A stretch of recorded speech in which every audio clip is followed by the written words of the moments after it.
Good morning, Colonel Chengappa, teachers, and my fellow students. Versatile military officer with 21 years of experience in the Indian Army, Colonel Chengappa is an alumni of the prestigious National Defense Academy of Kadakwasla, batch of June 1993. He was commissioned into the infantry in June 1997. He has served extensively in various sectors across India, including several tenures in Jammu and Kashmir, Arunachal Pradesh, along the LAC with China, wherein he has been awarded a commendation for his achievements in long range patrolling on the Chinese border, and has served along the borders of Rajasthan and Punjab. He is a veteran who has participated in the Kargil War in 1999 along the borders of Pakistan.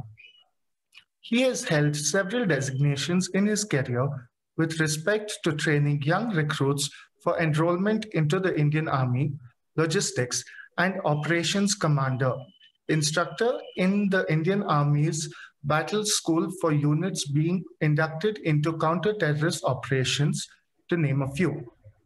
He has also represented the country in a United Nation mission for a year in the Democratic Republic of Congo, Africa, from 2005 to 2006. He is a commando instructor entrusted with training of men in the commando course of the Indian Army. He has had the fortune of being the second in command of the Black Cat Commandos unit as part of the elite anti-hijacking unit of the Indian Army, carrying out sky marshalling on various domestic and international flights. After a checkered 21-year career, he began his innings in the realm of his passion, counseling, life skills, training, and mentoring in 2018. He is a choice theory reality therapy certified counselor from the William Glasser Institute, USA, dealing with aspects in the field of education, leadership, and organizations and community, behavioral health, and life skills and coaching. He holds a diploma in counseling from the Banjara Academy, Bangalore. Over 500 hours of counseling across a varied spectrum of issues related to education, lead management, relationships, and organizational behavior. He is a life skills facilitator and has been associated for over 5 months as a facilitator and a consultant with Pegasus Academy and Counseling, one of the oldest and most renowned life skills facilitations company in Bangalore. Facilitated over 150 hours of programs, including corporates, educational institutions, NGOs, and health sectors.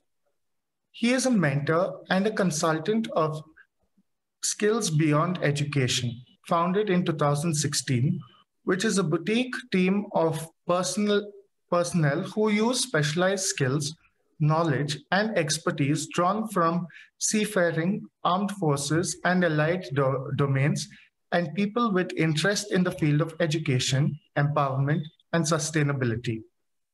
Consultant and mentor at My Tutorials, a startup providing online mentoring to students, children, and underprivileged women.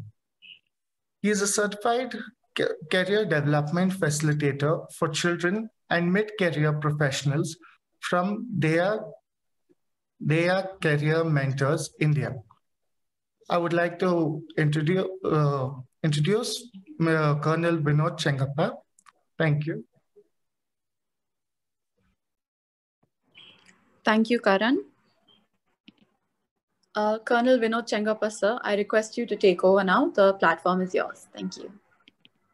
Thank you so much for the kind words, Karan.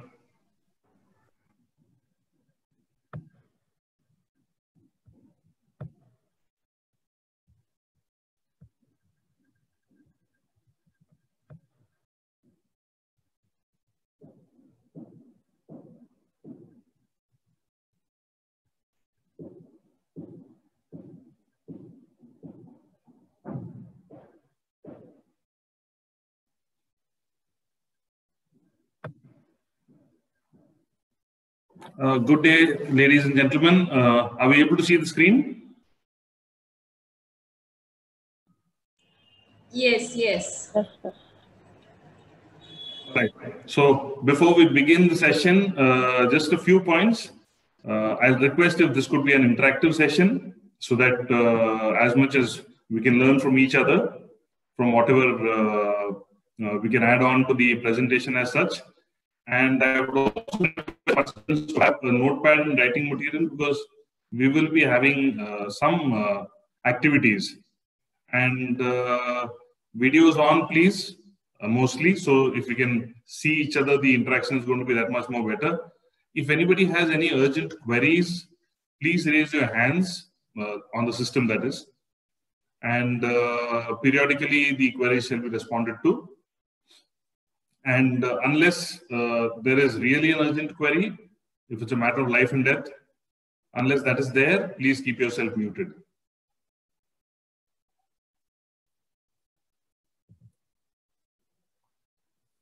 So as we look at it, we often find ourselves at crossroads, normally during numerous instances in our lives. But time makes us wiser, but many a time they could also be the cause of our confusion. And many a thing, am I audible? Yes, sir. Yeah. So many times, we come through our experiences and that teaches us some skills. And these skills help us overcome our situations, problems, and hurdles sometimes in life. And these life skills could actually be varied for different people. So if you look at life skills as such, it could be participation in negotiation, responsibility and innovation, creativity, critical thinking, communication, collaboration, life and career, decision making, and problem solving. It could be any one of these. It could be many more. When we come to it and try to understand what it is all about, which life skills are important, which are not, since there are so many of them, there are too many choices to make. It's not about making the right choice, but it is about making a choice and making that choice the right one. To do or not to do, to buy or not to buy, to be this or not be this. Chances have to be taken, choices have to be made, and changes need to be accepted. Decisions have to be made in life. This is a small but significant journey that we will undertake today, understanding these choices and why we make them or don't make them. From the time of birth onwards, life is an accumulation of our choices. Everything in our life exists because of some choice that we have made. Choices are at the root of every one of our results. Our choices lead to our behavior. Our behavior leads to a habit. Our habits lead to our reputation, which makes our character. And eventually, that makes our destiny. So if we choose poorly, we go back to square one, harder decisions. And if we don't choose at all and receive what life dishes out. But every decision, however small, affects the trajectory of our life. And so our choices make our destiny. So today we should be talking about decision making and why it is important. I have an activity right now for all of you. Please go through whatever I'm going to be putting out there deliberately. Prioritize them from one to the end. Don't take too much time. Just write what comes to mind first. Because the more time we take, the more confusion it is going to create. Let's take a look at these 7 options. What do I wear to college today? Do I need a new mobile?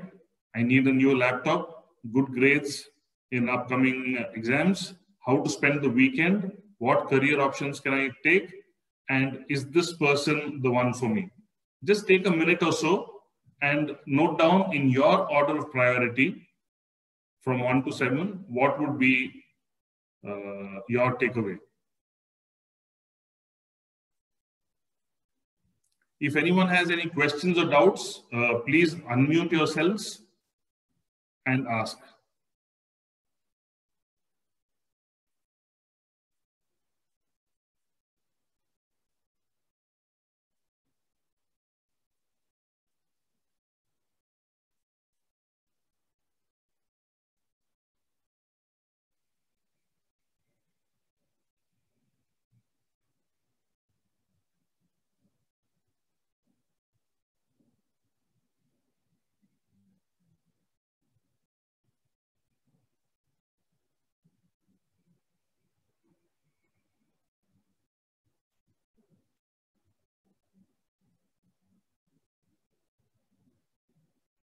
Yeah, I guess there are some people who've raised hands. Is there a question?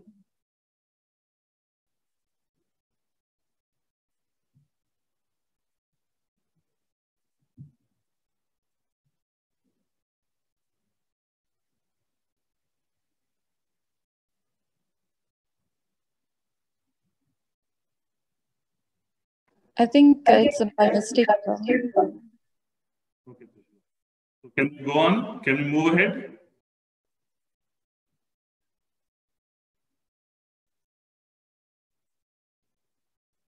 Yes, sir. Please, sir. So just want to ask all the participants, was it easy or difficult to decide what the priorities were out of all of this? And if there was an ease or difficult in it, why there was? And why some decisions are easy, why others are difficult? And is it possible to make or take all these decisions easily? Is it of any help if you could actually take all the decisions that we want to make in life easily? And decisions, are they the same as decision making? And if they are different, which is more important? Are decisions more important or decision making is more important? These and many more aspects of what we shall be covering today in our session. So again, taking a look at decision versus decision making. Please, all of you, write down your definition of both decision and decision making. And for you, which is more important? Just take a few seconds, just note down in short what you think a decision is and what decision making is.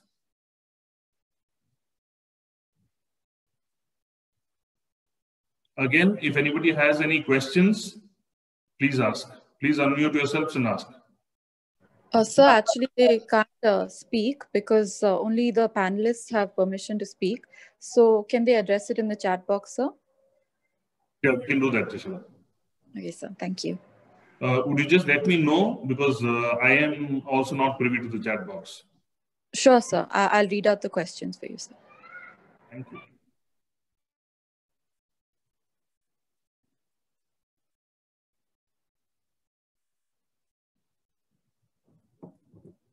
So moving on.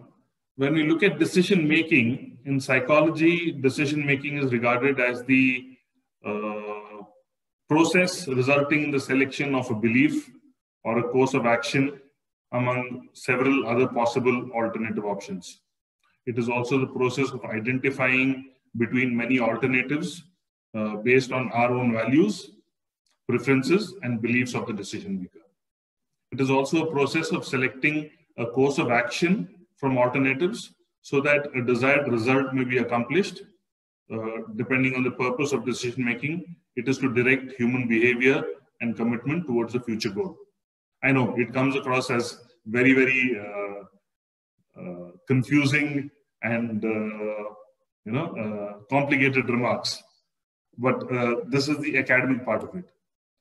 While the decision making was what it was, a decision is a choice made between two or more available alternatives. This is much easier to understand. It is a conclusion or resolution reached after deliberate consideration done by us, or it is the act or process of deciding and determining where there has been a question or a doubt by making a judgment. Sir, there's a comment by Soumya Selvam. She says, decision is deciding something and solving the question. Yes, Soumya, absolutely right. So decision making is the process and decision is arriving at it. You're absolutely right.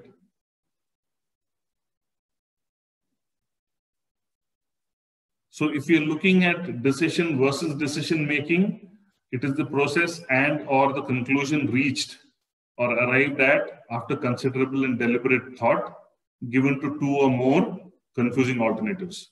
And this has also been deliberately put there to confuse all of you. But basically, the idea is that decision making is something like a journey. and arriving at that destination is that decision. So simply put. So sneak peek at what we're going to be looking at today.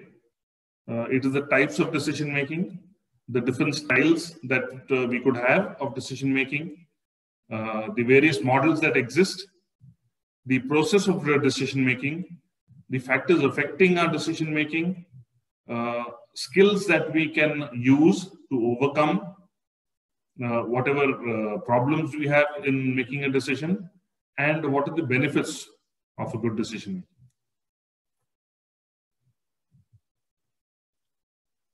Shall we move ahead from here, or if anybody has any questions, you can pop up.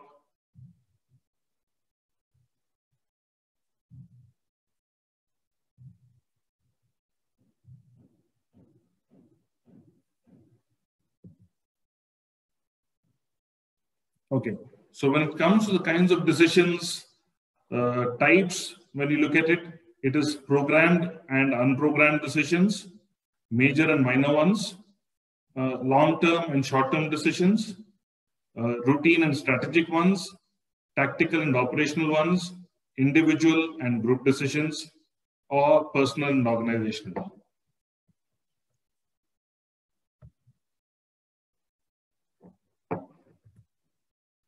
As we look at it, the most important is this, programmed and unprogrammed. When we look at programmed, it is something that we decide based on our past experiences, our beliefs, how we've been brought up. And unprogrammed is something which comes up new, something we've not gone through before, something that has just happened, without any past experience, and we need to do something about it. Does anyone want to give any examples of what could be a programmed or an unprogrammed decision?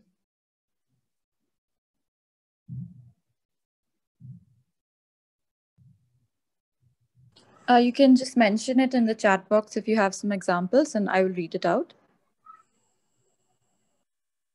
Yeah.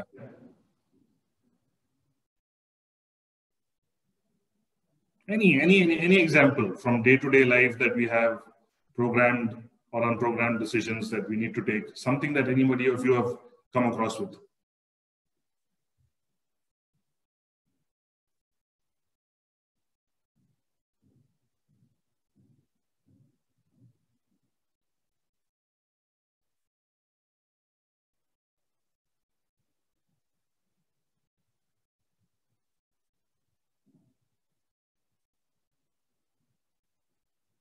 If you want to say something, you can raise your hands also, and I'll ask you.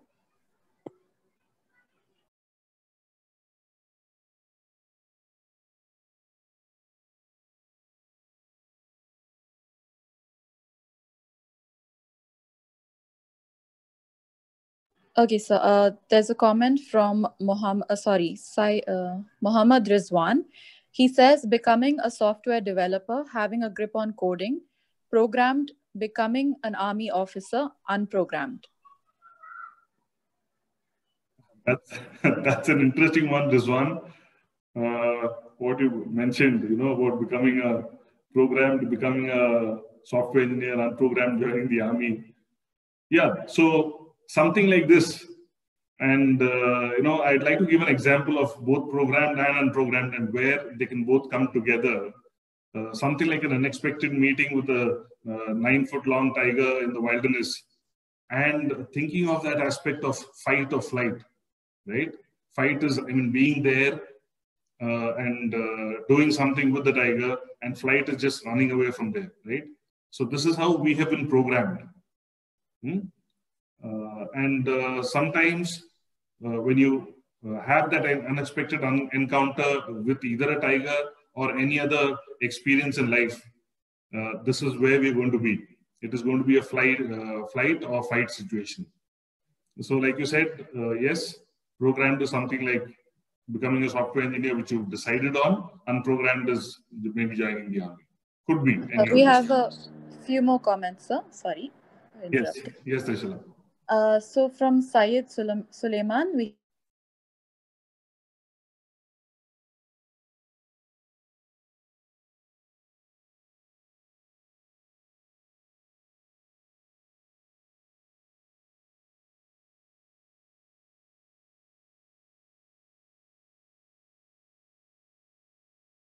unprogrammed? Trishula, I couldn't hear you at all. I just heard one word, unprogrammed. Okay, sorry, sir. I'll just repeat that. Can you hear me now, sir? Yes. Okay. Syed Suleiman said, programmed, which college to choose for graduation? Unprogrammed, taking my friend's bike for a ride. Wonderful example. From what we do every day, something that is, that we need to give due thought to, a lot of deliberation is programmed.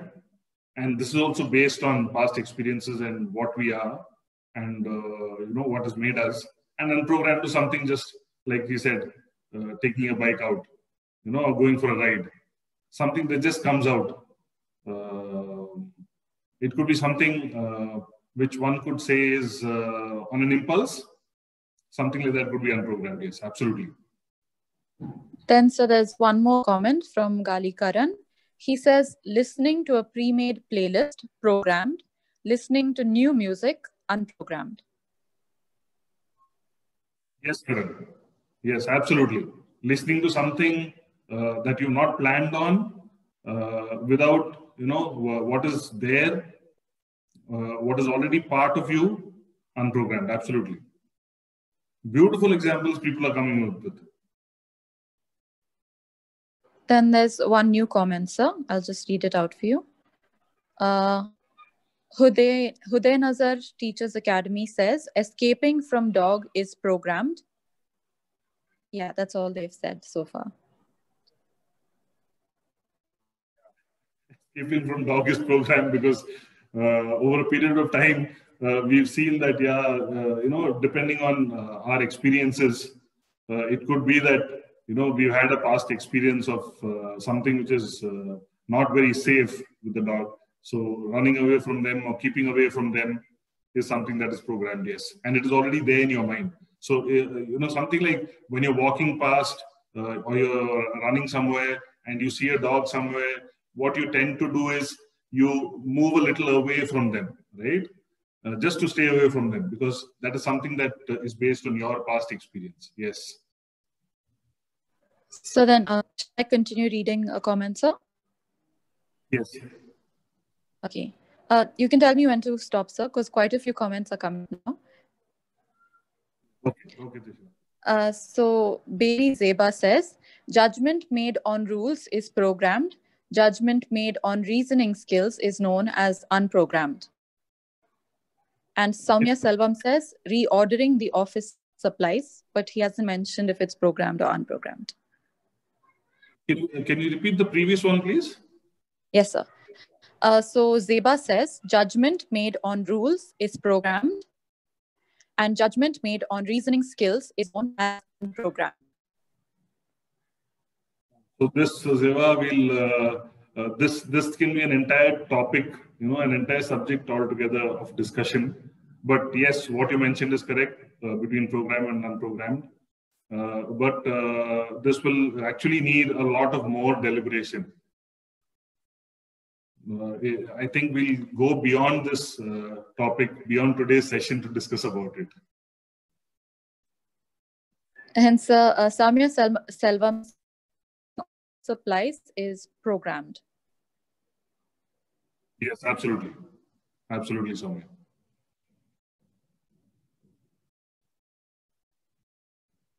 So shall we move on? Yes, sir. That's all for now. There are various styles of decision making.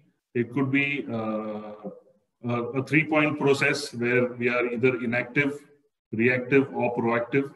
It could also be a four-point process where we could be either analytical, behavioral, conceptual, or directive. It could also be a five-point process where we are either visionaries, guardians, motivators, flexible, or catalyst. But to a large extent, what is majorly taken and accepted is the 4.1. So we'll just go through that, where our decision-making style as a matrix, when you look at the x-axis, is between structure and ambiguity if you go upwards. And on a y-axis, on the y-axis was structure to ambiguity, and on the x-axis is task-oriented to being people-oriented or social. So if you look at this structure, if you look at the first quadrant, we are looking at being completely analytical, right? So this has certain comments when it committed to finding the best answer, enjoys problem solving, comfortable with large amounts of information and data, being innovative. To the right of that, to quadrant 2 is what is conceptual. It is achievement oriented, creative, comfortable with what ifs. You know, that is, you don't have that much of a analysis problem. You're flexible, generally open-minded with a broad outlook. When you come at directive, it is driven specifically by results, relies primarily on rules and processes, aggressive in nature, prefers to make decisions alone, intuitive, etc. And behavioral is completely generally supportive, being a team player, very empathetic in nature, looks at others for advice, gets buy-in from stakeholders from making a decision, persuasive nature, etc.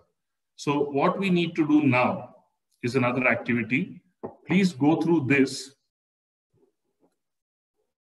that we're looking at. So there's a question. The question is, sir, what is meant by protive? P-R-O-T-I-V-E, protive. Where did we see protive exactly? Not sure, sir, but the question says... Just a moment. Huh? Sure, sir. Are we looking at this previous slide, proactive? Ah, yes, probably that's what they mean, sir. Okay. So when we say proactive, there's a difference between when we look at inactive, reactive, and proactive. Inactive is not doing anything at all unless being pushed to do something. Reactive is just being, just having a response to what somebody has done or said to you. But proactive is something where we move ahead and take the initiative to do something on our own, even with or without any push or pull.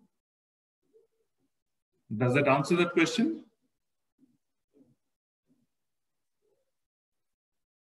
I'll just ask them, sir, in the chat box.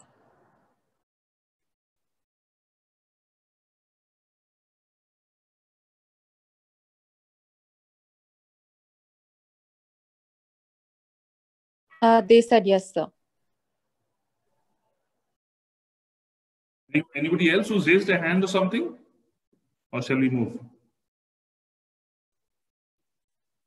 We can move on, sir. Mohammed wants to say, deciding how many raw materials to order should be programmed.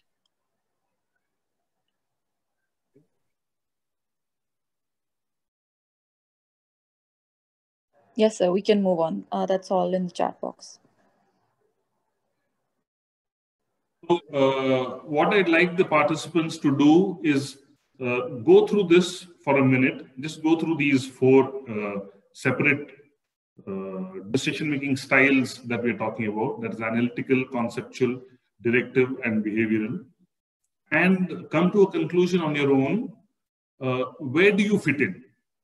Are you analytical, conceptual, behavioral, or directive?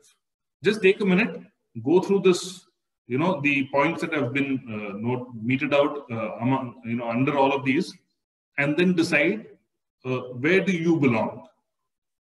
What is you in this?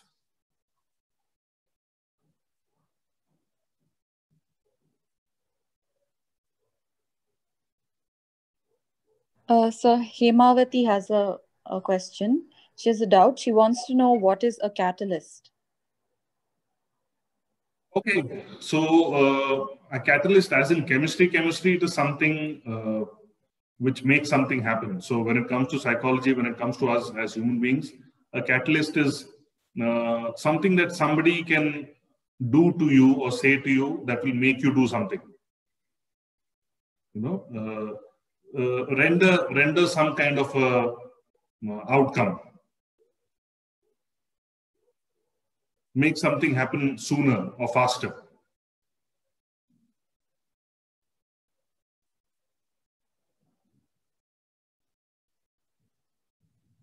Is that okay, Hemavati?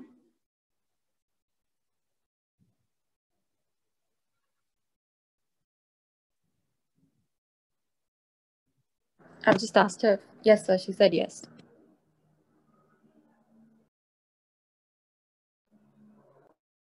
Thanks for asking these questions, guys.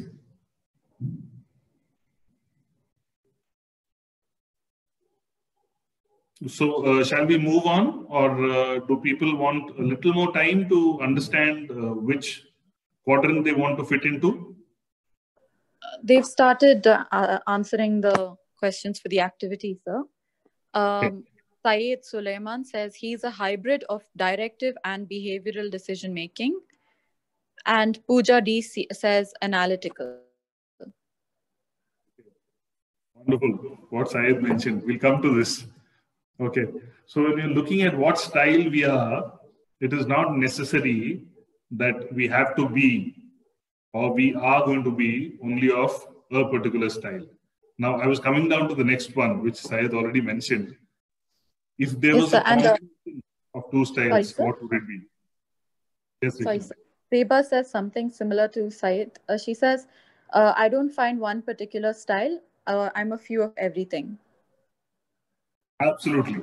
Wonderful. So, I mean, we can cut down the session actually if you want to look at it. It's not necessarily a combo of one or two. If all of you, as individuals were to list out a maximum of 12 qualities out of all of those which describe you, people have already come out with this. There's no necessarily a single style, not even necessarily a combo of two styles. Like she brought out, it could be a mixture of all of them put together.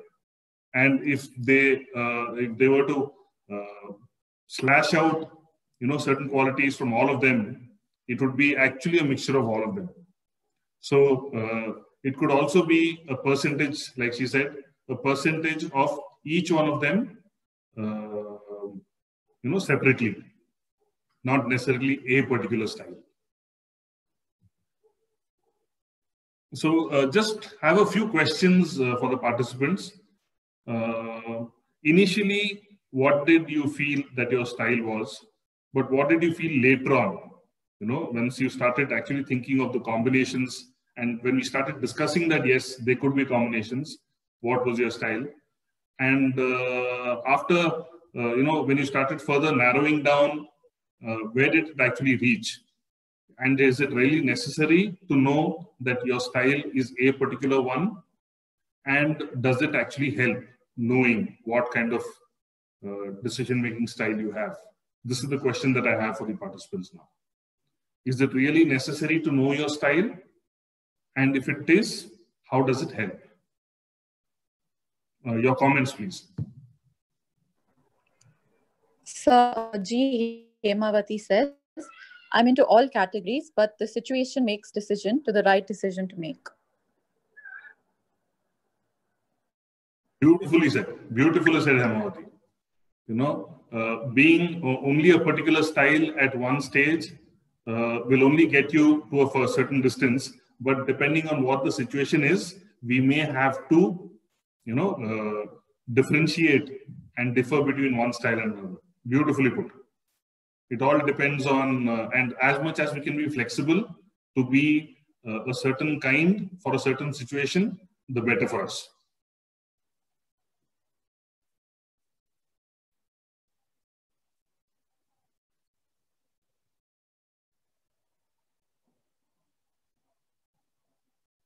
Yes, sir. And Shalini K says, yes, it is necessary because to achieve the future. It's necessary to achieve the future.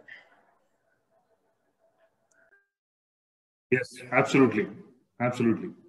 Because it is, unless we know what we can do, how we can decide, that is the only way that we can move ahead. Absolutely. And Baby Zeba says, I don't think we have same style always. It's the situation which decides or we react according to it. Yes. Yes, absolutely.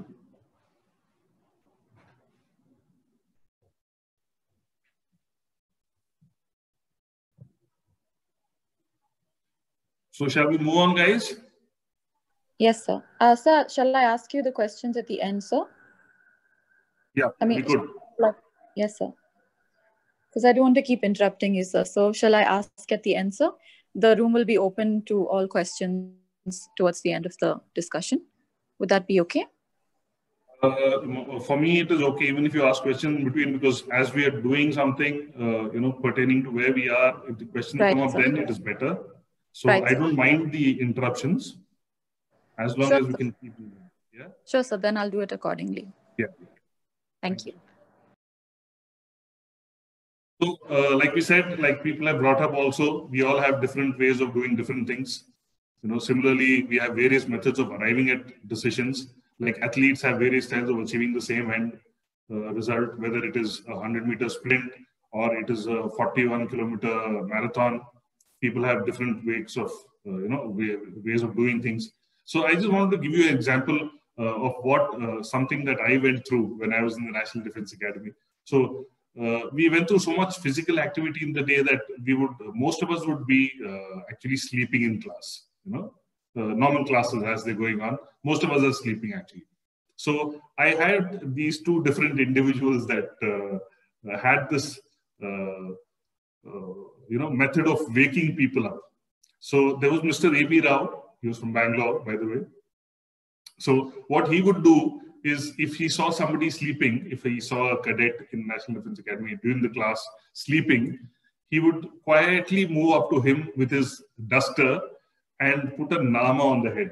A nama is something, for people who don't know, it is something that we do after prayers, and we put 3 fingers on our forehead. And he would use that as a duster like this. And there was another gentleman, Mr. Mahajan, who was teaching us German. And what he would do is he would, utter something in German, and he would throw the duster at that person who was sleeping, and then he would pick up his satchel or bag and throw it outside the window. So these were different styles of waking people up. So we all have different ways of doing things. Why I'm saying all this is because we all have different ways of arriving at making decisions. And there is something called decision-making models. So we'll come down to typical academic now. If you look at it, it is normative, descriptive, decision tree type, strategic, the nursing process format, intuitive decision-making, ethnological, moral, ethical, and problem solving. So these are all different methods, different models that psychologically people have said of decision making. So we won't go into the specifics or the academics of each of them. We'll just go down into the decision making process as we look at it generally. Okay. So the idea is one, to find an objective. Okay, what is the objective of making a decision? Identifying the problem and looking at those choices that we have. What different choices do we have? Then we move on to evaluating it. What is the most favorable for us? After that evaluation, what are the actions that we can take and the consequences thereof of those actions?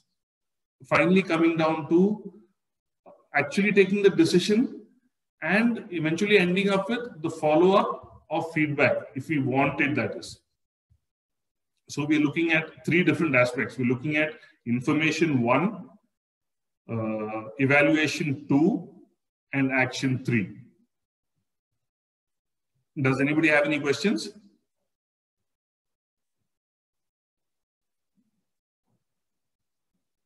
Sir, but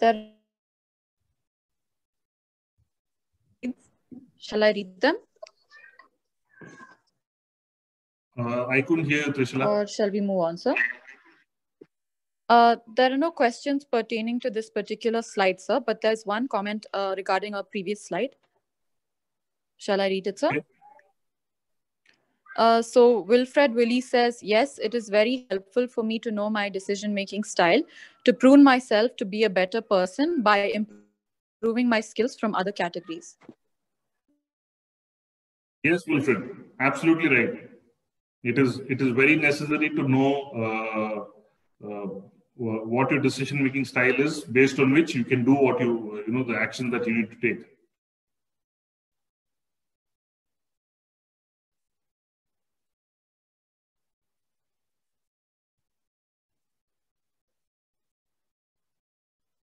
Shall we go on, Tashla?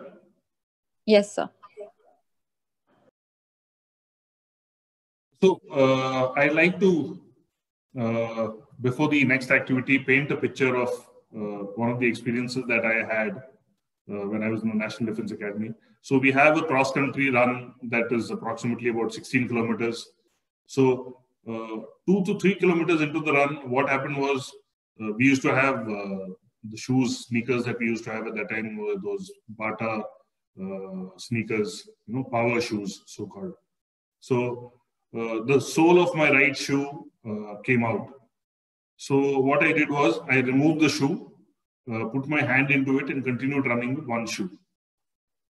Now, what are the choices? One needs to finish the cross-country run, which is about 16 kilometers. We are 3 kilometers into it. And what are the choices that we have? So I just want people to imagine this in your mind, or imagine some similar situation like this in your mind, and come out with what choices you have to do at that time. When you're running with shoes on and the sole of one shoe comes off. Comments, please.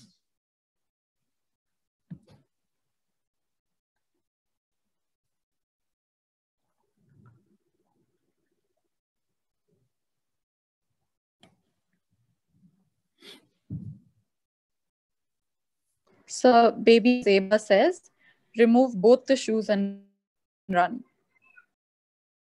Okay, very interesting comment. Anyone else? Yes, sir. And Nazia says something similar. She says, run barefooted. And Zed also says he'll lift the shoes in his hand and run. Amazing, guys. Amazing. It's really nice to, get these comments, because this is exactly what I did. First, I ran with one shoe in my hand and the other on my foot, and then realized that, running cross country like that is not an easy job to do. One shoe and one barefoot. So eventually, over a period of the next kilometer or so, that was actually cross country, that is sand and stones and rock and untarred roads, tarred roads, I realized that it is actually better to run without shoes on. So the rest of the 12, 13 kilometers, I ran barefooted. So it's nice that people are coming out with, comments like these, which are actually realistic. Thank you so much. Anyone else? Yes, sir. Dora says, Simran says she'll run with her socks. And Dora says she'll keep running because she has a goal to achieve. Absolutely. And Zeba says, Zeba says, yeah, why not throw both shoes instead of carrying? Yeah, that could be an option too. So as we're looking at it, you see, as individuals, we all have our own personalities. Okay, we all have our own decisions to make, and we are making them as we're speaking now. As I gave you this example, we are making these decisions, right? Running barefooted, running with socks on, throwing away the shoes. Okay, so all of these are part of ourselves. It's come from what we have. Yeah, anybody else? Yes, sir. Simran says carrying the shoes makes for a burden for running. Yes, Simran, all I would like to say is that in those years, I'm talking of like 1994, 1995, okay, those shoes, if we leave them behind, then we would have to buy new ones, for the next run, for the next sporting event, etc. So the burden would be okay for those 16 kilometers, but giving them away would become a bigger burden, because we would have to buy new shoes later on. Just a matter of fact. But yes, depending on the particular situation that we were talking about, there would be a burden, yes. Yes, sir, that's it. Yeah. The comment section. So I have another small activity for all of us. Suppose we want to purchase a mobile with certain specs, whatever specs there is. The price range is a little more than 20,000 rupees. You're looking at a 64 GB RAM, 128 GB ROM, minimum 13 megapixel camera, front camera, and 8 megapixel rear camera, and a 6.5-inch display. So I'm just giving you the specs so that you have a general idea of how much they cost. All right. But the point is that the money available with you is only 15K. So you're looking at a price range of 20K, which it costs, but all you have is 15. So I'd like the participants to prepare their decision-making process of what they want to do now. You can't buy it now, obviously, because it costs 20K, but you have 15. But what is it that you can do using this model? Okay, the problem is this, which I've given you. All right, you have a mobile which you need to buy, which costs 20K.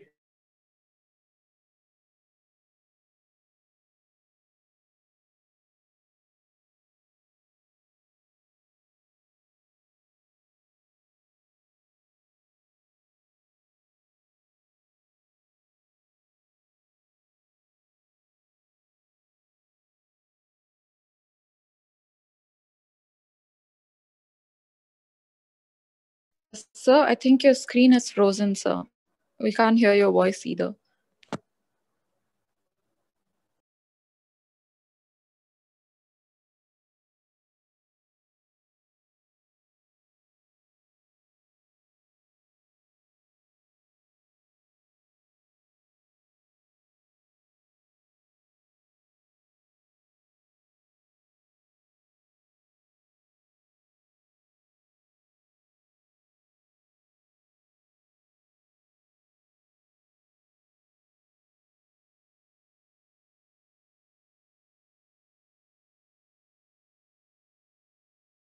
Sir?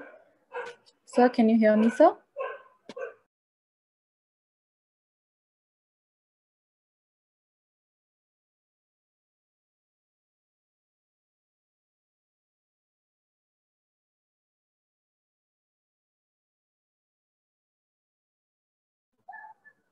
I think sir has network issues. Sorry for the inconvenience, guys. Yeah, he is joining. He's joining to share that.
Sir?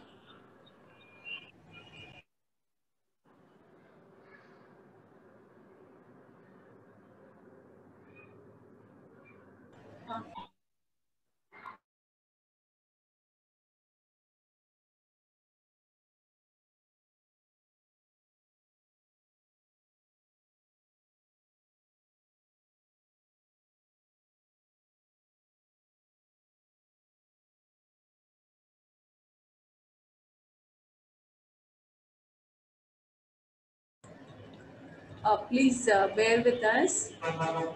Some technical glitch. The speaker is going to join us shortly.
Once again, we apologize for the technical issues that are occurring. Request you to please hold on for a moment. So we'll be online in just a moment.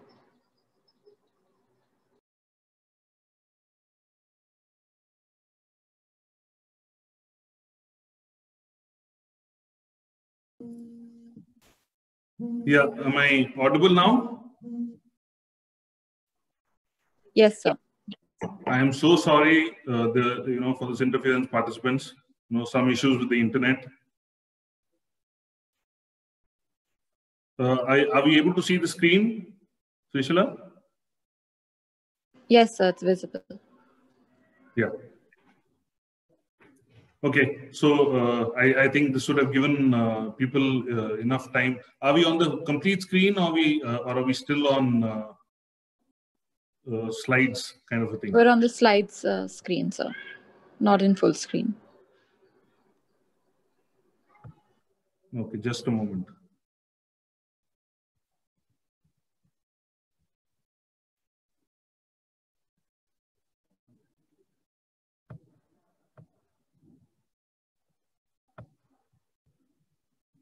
Yeah, what about now?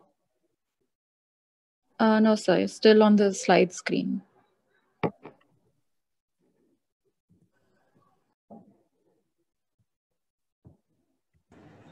Colonel, are you trying to share the screen? Should I stop sharing? Yes, ma'am.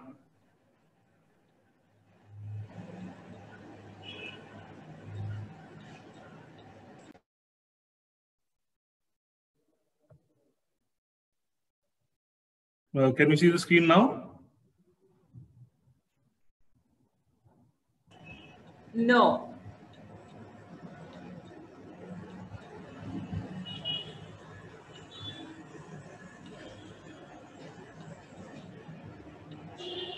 Okay, so can we continue with this? Can you continue sharing the screen?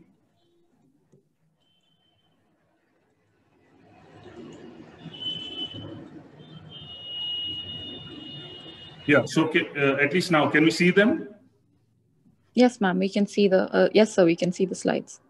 Okay. So this would have given. I'm really sorry again. this would have given enough time for the participants to, have made their choices and their consequences and what was most important. Can we have some people to share what they would want to do or how they would do it when you had a mobile worth 20K to buy, but you had only 15K with yourselves?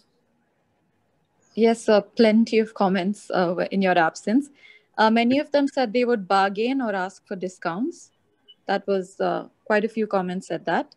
And quite a few comments said they would take up the EMI scheme. Yeah, okay. So various choices to make.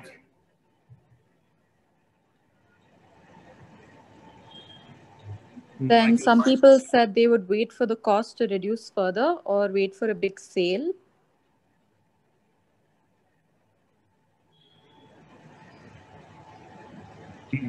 I think I can read some of the comments somewhere in between.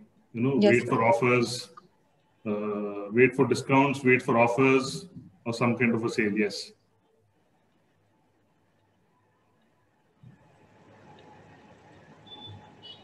Yeah, and Wilfred says earn the 5K, then go on to buy it, etc., etc.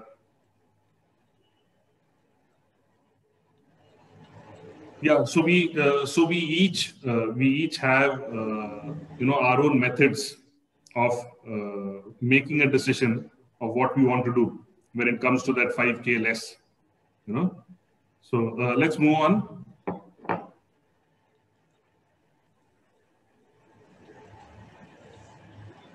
Another interesting comment. I will wait for the next year to earn a new updated model. That's even better.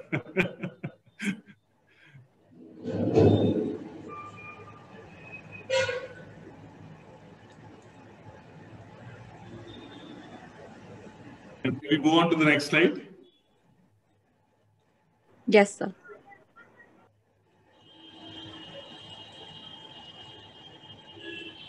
Yeah, so some of the things when we're looking at factors which, since we've been talking of this fact that different people have been saying different things about a particular specific thing, right?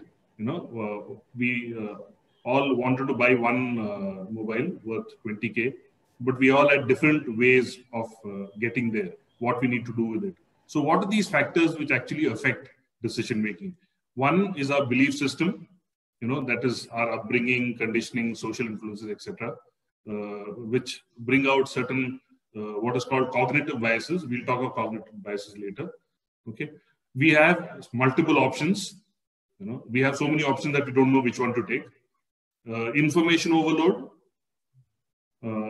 We all want to have the cake and eat it too. We want to keep it plus eat it.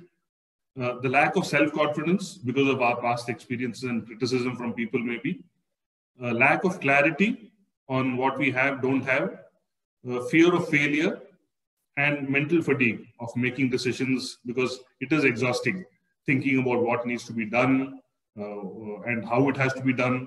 It takes a lot of time and it takes a lot of effort. So that mental fatigue. So these are some of the factors that affect our decision making. Next, please.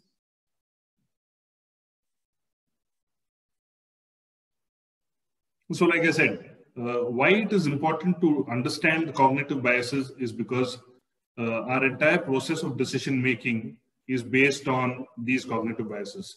A cognitive bias is basically a systematic error in our own thinking that occurs when people are processing and interpreting information in this world around them based on the effects that they've had, and this affects our decisions and judgments eventually.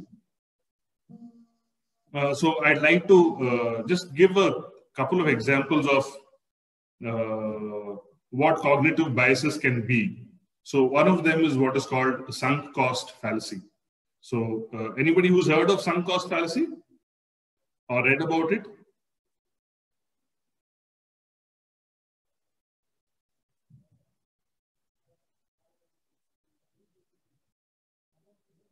Okay, so I'll give you an example.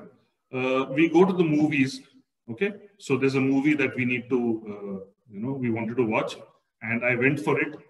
And just about halfway through the movie, I realized that it's kind of boring. I don't want to watch it anymore. But I continue to watch it because I paid for it. Is that normally what we do? Or isn't that normally what we do? That since we paid for it, or in Hindi, if we use the phrase, कि मतलब पैसा दिया है तो पूरा वसूली करूंगा, that kind of a feeling. Is that what we generally do?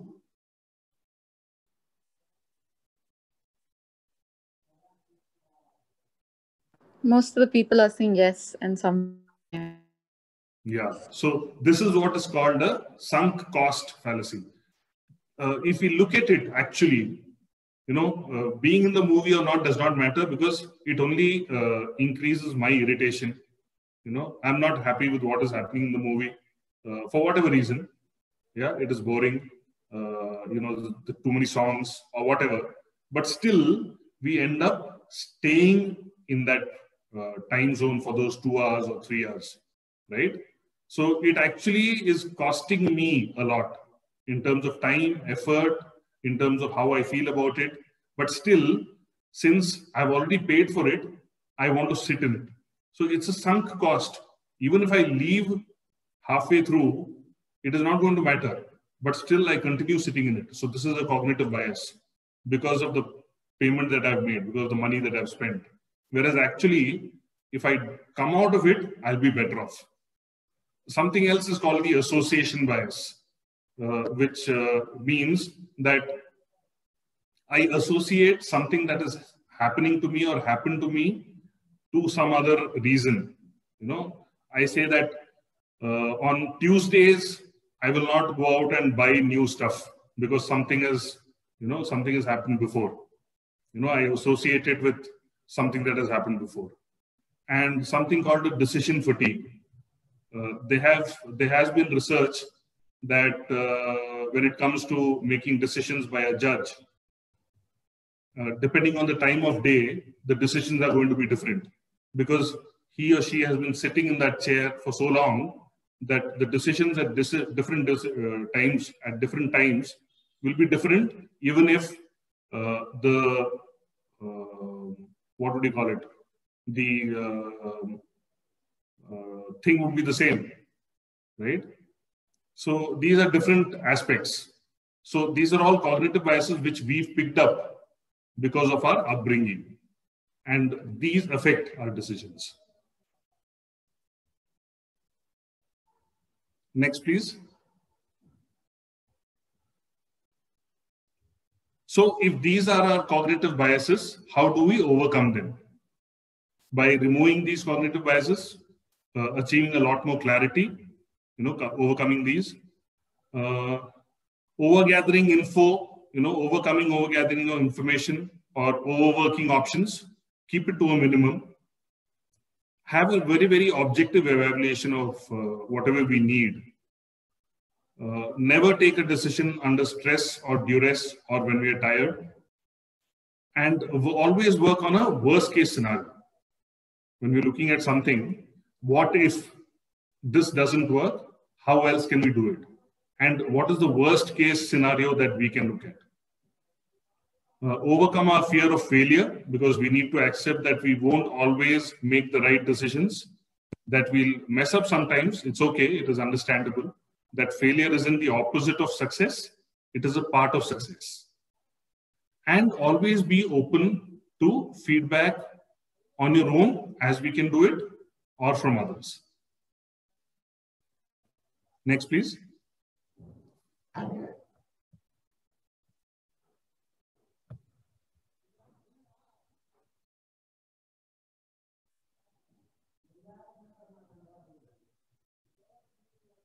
So there's always something called a plan B. So can anybody say what plan B is?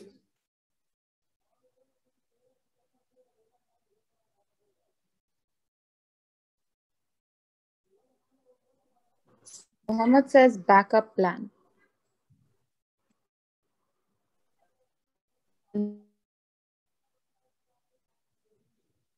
All Alternative option. Yeah, I can see some of them. Alternative. Absolutely. So most of you are understanding it correctly. It is an alternate plan.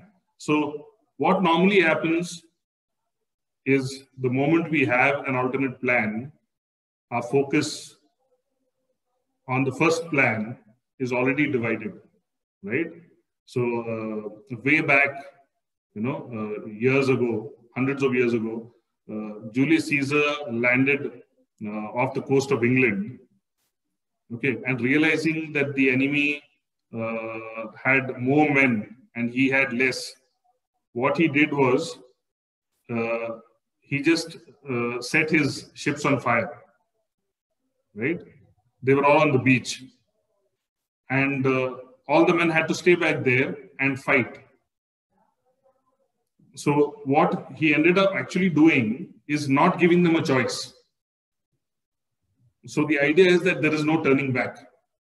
So one way of looking at it is that you have a plan B, look at a worst case scenario, and keep that as a backup if we are able to understand it that way.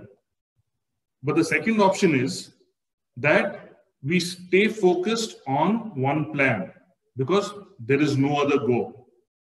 My back to the wall, I have nothing else to do but this. That will get our focus. But if we can work on a worst case scenario and have a plan B, nothing like it. Any comments? Some people looking at something, some chats that I can't read, but I can see.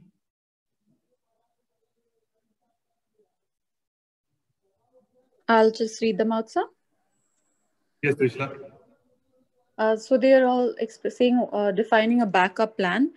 So someone said a substitute plan. Mohammed Zakria said it's a substitute plan. Then Zeba says the plan to cover up option A. And Shalini said, when plan A fails, we need to get to another plan.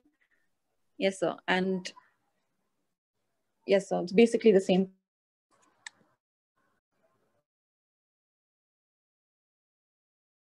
Yes, I saw a comment where Dora says, I think having a plan.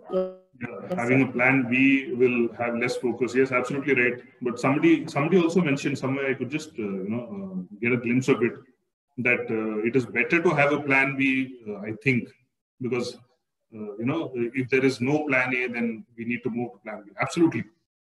So like I said, it depends on what kind of decision-making styles we have, right? So if I am the kind of person who does not need a plan B, and I can focus by having one plan and say, okay, this is all I have, this I will do.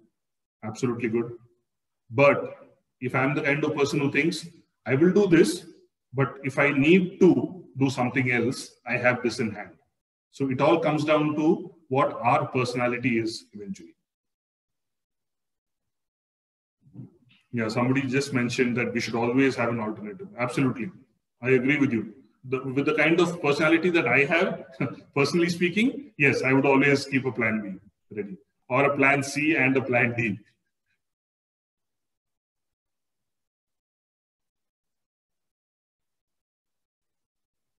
So let's come down to it. What are the benefits of good decision making? Anybody?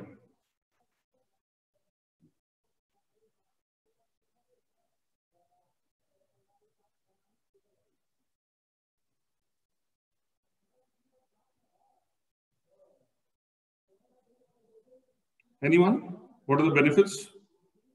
Shalini says it allows us to reach our goal.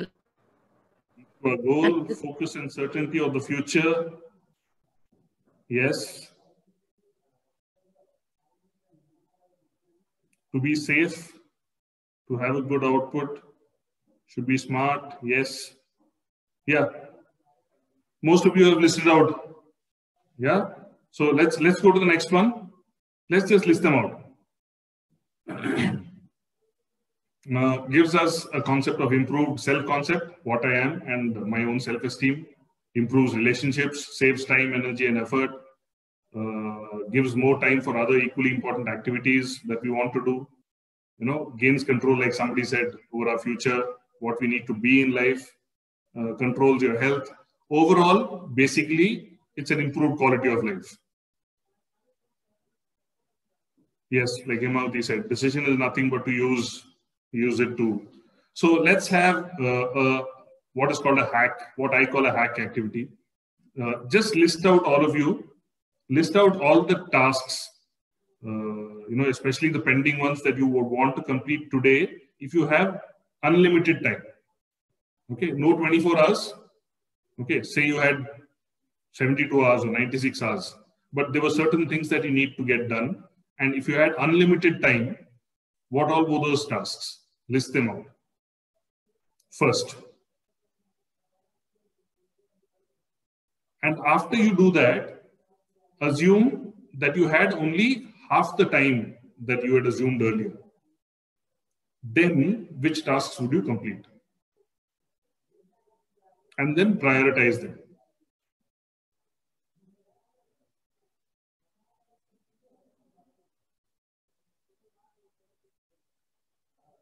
So, Simran and Yashaswini both said completing notes and writing notes.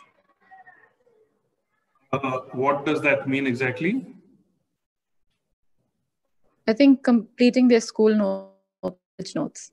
Okay, completing school notes. Okay, suppose what I'm saying is, this is to all the participants again, what I'm saying is, suppose you had, say, 12 tasks that you wanted to do, right? And there was unlimited time to do it. What would be your priority? That is one. But suppose you had only half the time to do it, then which are the ones that you would want to do out of those 12? And how would you prioritize them?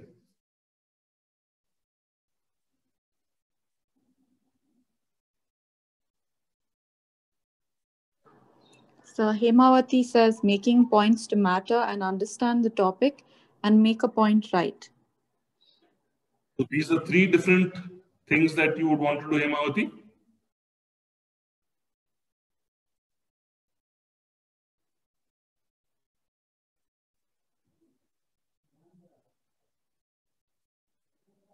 Everything is important. Somebody, Bhagyalakshmi, said something. Everything is important. I couldn't read the rest.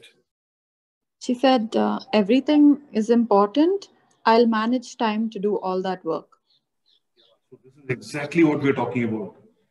If we have only that much time to do all that we need to do, how do we go about doing it? And Shalini says, going through the chapters and learning. Okay. This actually brings us to like Bhagyalakshmi, I think Bhagyalakshmi, was it Bhagyalakshmi who said everything is important and we will do? Yes, sir. Okay. So like she brought out, suppose there is only that much time to do it. So all of it cannot be done, practically speaking, right? So how do we go about understanding what it is that we need to do and not is what we're looking at now. Preparing the personal timetable. Absolutely. Somebody said preparing the personal timetable. How can we actually prepare a particular timetable in a particular manner so that it helps us is what is coming up next. Could we have the next slide, please?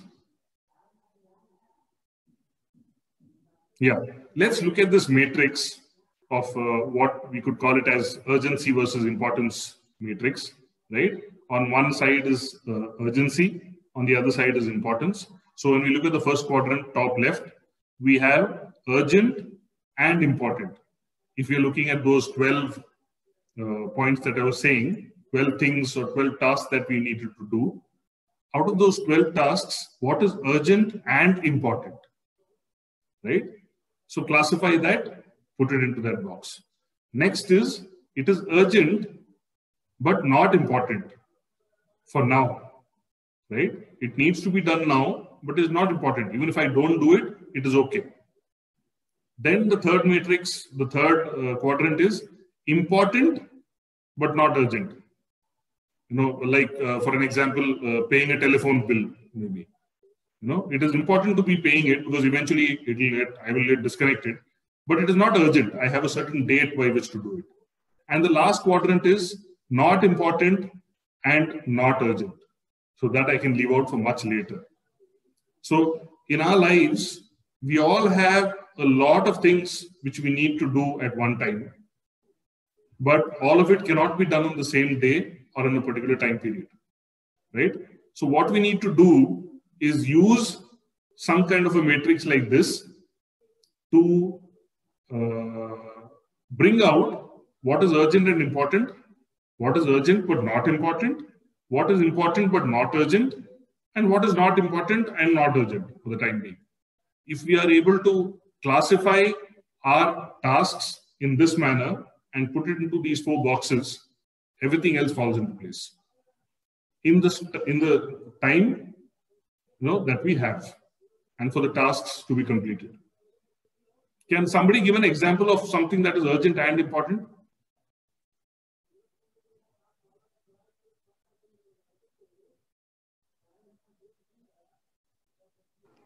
Zeba says, I can say making a timetable is important, urgent. No, Trishula, I couldn't figure out what you said. Yes, sir. Just a moment. Zeba says he can say making a timetable is important but not urgent. Not over.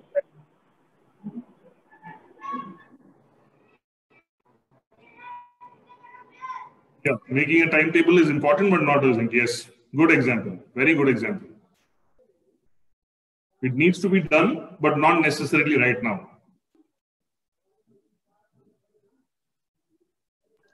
Then I think someone says that work should be done in such a period of time. I think important work he means. And Vipin says family matters. Yes, absolutely yes. As long as we understand that there is a connection between urgency and importance, everything else can fall into place. We need to figure out of those tasks that we need to do every day, into which of these 4 boxes that tasks fall into, and eventually do it likewise. Because obviously we have only 24 hours at hand and all of it cannot be done on the same day, right? Or if we have, say, 4 days to do something. So the idea is to understand where each of these tasks fits into.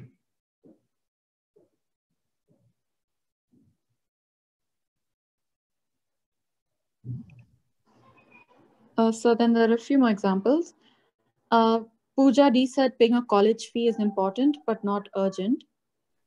Then someone said if it's last minute, then it is urgent. And Simran Shilpa said buying new clothes urgently, but we don't wear it all the time, and so we don't give it importance. Absolutely.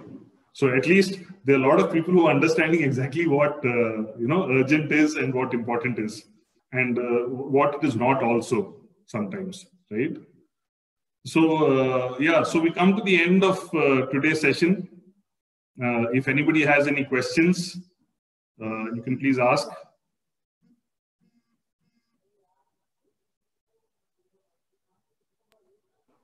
Huday Nazar Teachers Academy says having lunch when you are hungry is important and urgent.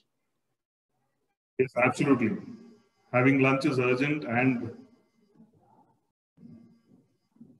so at the end of the session, I'm grateful and thankful to the patrons, Dr. Somashekar, Mrs. Bharati, Dr. Srinidhi, and the organization committee, which is Dr. Jerome Xavier, Professor Geeta Ravi, Dr. Padma Priya, and Professor Chaitanya Grace, for having given me this opportunity to interact with all of you, and hoping that I can do something more. And these are my credentials.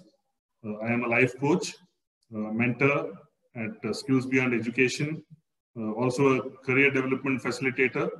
If anybody needs to get in touch with me, please get in touch with me at a personal level at vchengappa9@gmail.com. And for any other things, please get back. And thank you so much.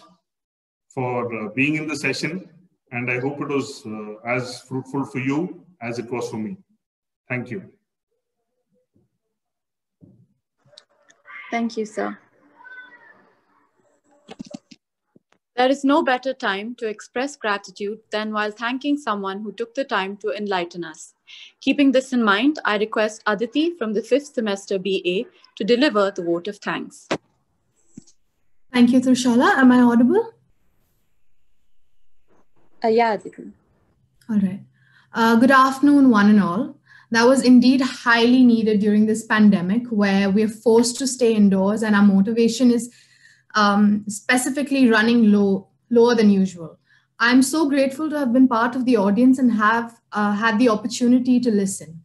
Now, I would like to extend our thanks on behalf of everyone to the people who've made today's seminar possible. To start off, I would like to thank the Chairman of Indian Academy Degree Group of Institutions, Dr. T. Somashekar, for giving us this opportunity and encouraging the happenings of such guest seminars. Moving on to the COO of Indian Academy Degree Group of Institutions, Dr. Srinidhi Parthasarthi, we thank you. Next, we would like to extend our gratitude to our principal, Dr. E. Jerome Xavier, for always being a guiding force. Thank you.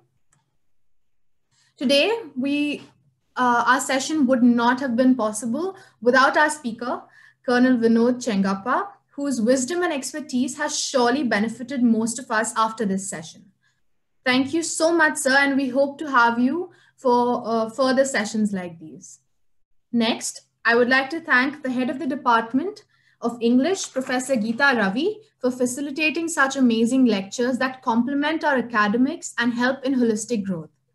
I would also like to thank all of the faculty members and especially the technical manager, Mr. Chandan Rao, for the smooth running of today's session.